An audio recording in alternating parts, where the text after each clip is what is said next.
arguing against their self-interest and feeling no compunction about it. I'm going to take you on a tour of what is really happening behind the curtains in the world, all of which are being portrayed as necessary actions for the greater good of humanity.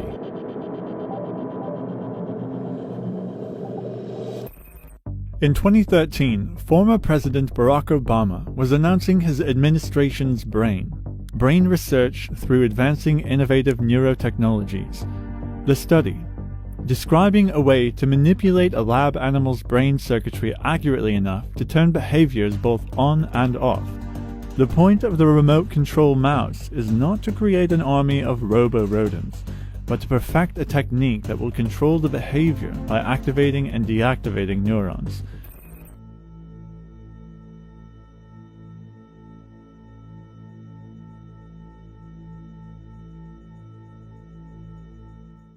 The technique used to control neurons is called DREADS, designer receptors exclusively activated by designer drugs. Because the receptor does not respond to other molecules, including natural ones in the brain, the only way to activate the neurons is via the human-made ones.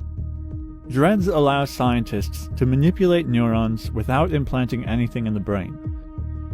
Look at this. Current optogenetic experiments rely on extracting opsins, light-sensitive proteins, from plants which can be introduced to mammals by methods including injection and infection via adenovirus. What they do is they genetically engineer a receptor that can get into a person through a viral vector, and what that means is through an injection of the vaccine or through the contraction of an adenovirus which has been modified. You might think, oh well, I just won't get injected, and I won't go anywhere where I can get this adenovirus. Adenovirus. There's 52 of them. And they range from the common cold, fever, sore throat, pink eye. They're prevalent. So that's creepy, because if you look at what it says, DREADS allows scientists to manipulate neurons without implanting anything in the brain. It indeed makes one wonder, given what we see today in the general public. You do need to take the designer drug, though, to make this effective.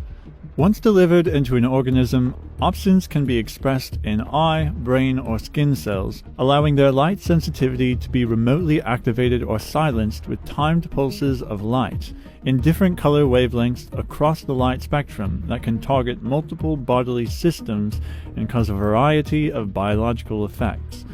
If targeted precisely enough with the appropriate light, it's thought that optogenetics could be used by manipulating neural circuits involved with pain, fear, reward, wakefulness, and social behaviors. There's this enormous mystery waiting to be unlocked. And the BRAIN Initiative will change that by giving scientists the tools they need to get a dynamic picture of the brain in action and better understand how we think and how we learn and how we remember. And that's part of what this BRAIN Initiative is about. If scientists can turn on or off specific targeted groups of neurons at will, they place themselves in between the natural human experience and basically their keyboard. They place themselves between you and your natural human reactions to things. So, optogenetics looks like the way to go.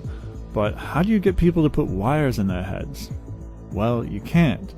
But it turns out now you don't have to. Here we have the new development in optogenetics. Luminopsins, luminescent opsins, or LMOs, were developed to achieve combined chemo and optogenetic manipulation.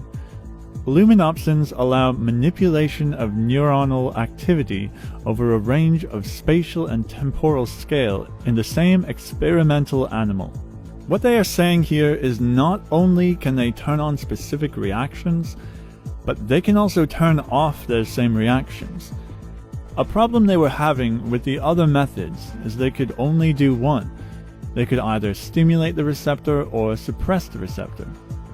With the combined chemo-optogenetic manipulation, they can do both. They're using luminopsins, so they don't need the wiring anymore.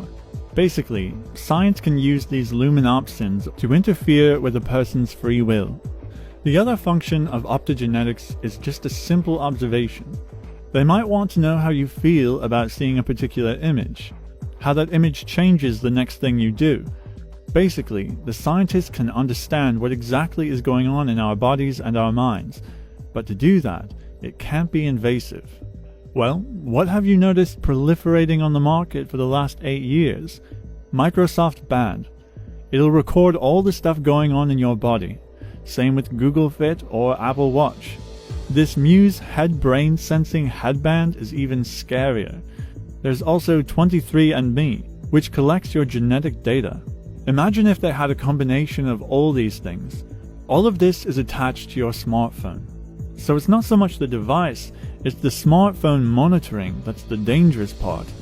Because who's getting that data? And what are they doing with it? Look at what it says here. This is from 2016. Towards a psychophysics of interoceptive processes, the measurement of heartbeat detection. Over the past 50 years, research on interoception has grown exponentially from 17 citations of interocept in 1965 to 8,440 in 2015, Web of Science. The early Russian work was summarized in Razran's landmark article on the subject and demonstrated, inter alia, that interception participated fully in the intersensory processes of Pavlovian conditioning. They want to know all of our interoceptive data because it plays directly into Pavlovian conditioning. You can change anybody's behavior if you know how to manipulate those feelings inside them when they are experiencing something. You do that over and over and over, and you actually change their whole physiological responses to it.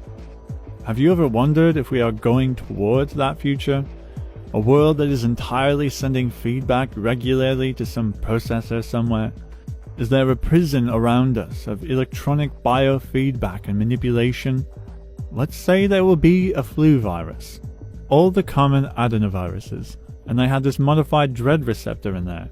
We would never know, and it would be in there, in our body, just waiting to be activated by the designer drug or by light activation. Maybe it sounds paranoid, or maybe not.